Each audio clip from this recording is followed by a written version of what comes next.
Hey, what is going on, Facebook world, as well as anyone and everyone else who finds and sees this video outside of Facebook on YouTube. John Israel here with the Mr. Thank You Project and Mr. Thank You Thursdays live at 3. Realistically, it's about 3:22. So the reason it was taking me a little bit to get to this post is I'm going to share a story today that was told to me a couple of weeks ago, and it really moved me. And this is a story that was shared to me by a woman named Brittany, who was actually a participant at a speech that I gave a couple of months ago in North Dallas at the Chase Oaks Christian Church. They have a women's group, and I went up there and spoke a couple days in a row. And so we had stayed in touch, and she had been writing a lot of thank you cards and had some really cool stories. So we decided to get together for coffee. And while Brittany was sharing with me some of the great things she had currently been doing with thank you cards and appreciating people in her life and bringing gratitude to pain, and it was really cool. What was really powerful was a story she shared about how a thank you card was very meaningful when she was a young child. So Brittany, this is back when she was about 8 years old, and she was being driven by her mom to school. And while Brittany was going to school, they would always drive by the crossing guard, and they called him the grumpy old crossing guard. And they called him the grumpy old crossing guard because he just looked mad. Like he just looked like he just had a very furrowed face, and he never talked to any of the kids. If they ever said anything to him or whatever, he just didn't react, he didn't respond. And so one day Brittany went to school, and some of the girls were just talking about this guy, and they were like, why is he even doing this job? It's like he hates children. And it was kind of a confusing thing for them, like, what is this guy doing here? So Brittany went home that night and started sharing that story with her family at the dinner table of this grumpy old crossing guard man. And her grandmother said, well, sweetheart, what if you, sounds like he needs something to make his day. What if you wrote him a thank you card thanking him for helping all the kids? And Brittany was like, okay, sure, Grandma, I'll write this random stranger crossing guard guy a thank you card. But later that night, Brittany sat down and decided, hey, what the heck, why not? So she wrote a really simple letter to this man who she didn't know, hadn't really met, because she actually got driven to school, so she never really needed the crossing guard, but she always saw him, and then they talked about him. So she said, dear crossing guard man, I am paraphrasing here, by the way, from what she relayed to me. Dear crossing guard man, I wanted to say thank you for helping all the kids across the street.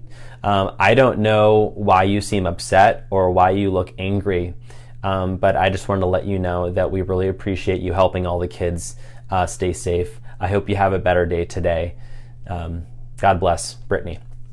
And so she wrote this note and put it in an envelope. And the next morning she drove to school with her mom, and she actually asked her mom to pull over early before the crossing guard so she could get out of the car, ran over to him, handed him the card, and then ran back in the car, and her mom drove her to school. Well, the next day, Brittany was in class, and her teacher came up to her and said, Brittany, I have something for you. And Brittany was a little confused, a little worried, and the teacher handed her an envelope. And Brittany opened this envelope, and it was actually a letter to her, and she didn't know who it was. I mean, again, she's 8 years old, like who would be writing an 8-year-old a letter in school?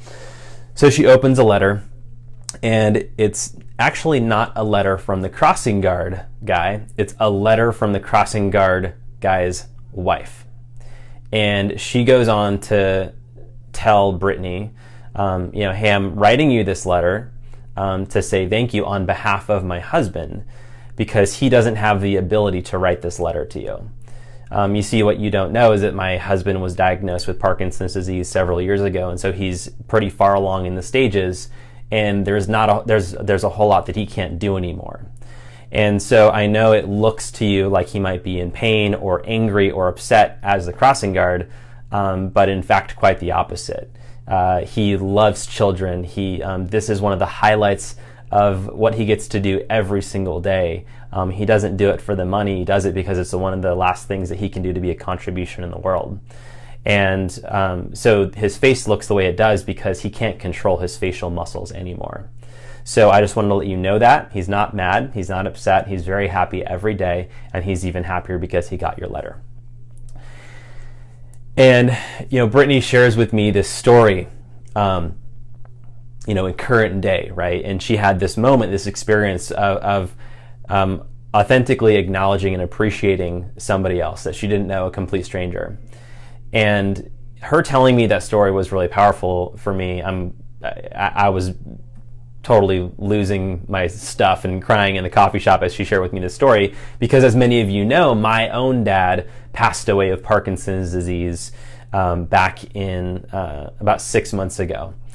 And so while Brittany shared with me this story, all I could think about was as if my dad was that crossing guard.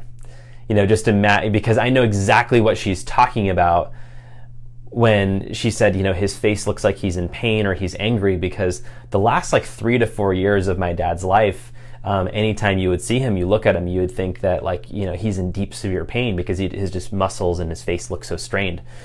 And it was a really challenging thing to see, just even as his son, knowing he has this disease. And so being the fact that he was courageous enough in spite of that to be a crossing guard was really amazing. But I just imagined my dad deciding to do something like that and then getting a letter from this young girl. And while it was a short letter and a simple letter and it didn't say a whole lot, it had meaning behind it, which was to say thank you. And it was just such a remarkable story for me that I wanted to share, because I think that a lot of people ask about how does this whole thing apply to young kids, to children? How can you help bring more gratitude into a child's life? Well, that's a really simple way of doing that. We as adults and as parents are leaders to our children, and we lead by example. They follow what we do. And by choosing not to buy in that just because someone looks or seems a certain way, that they are a certain way, but to just open an inquiry of curiosity, and even above curiosity, just bringing gratitude to someone regardless of where you think they are, I think is very profound. So I just wanted to thank Brittany for sharing with me that story. I love getting stories from Mr. Thank You participants all over the country and the world. And fortunately, Brittany lives close. She's only about 15, 20 minutes away. So I was grateful for that story. So if you guys have any other stories of powerful experiences with thank you cards in your own life, in your business, with your family, I'd love to hear about them. And that's it. So today's video is going to be pretty short and quick, but I wanted to make sure I shared that story with you guys. So love you very much. If you have any questions and anything, drop them in the comments. I'll make sure to read everything and follow back and follow up. So that's it. Y'all have a great day. Peace.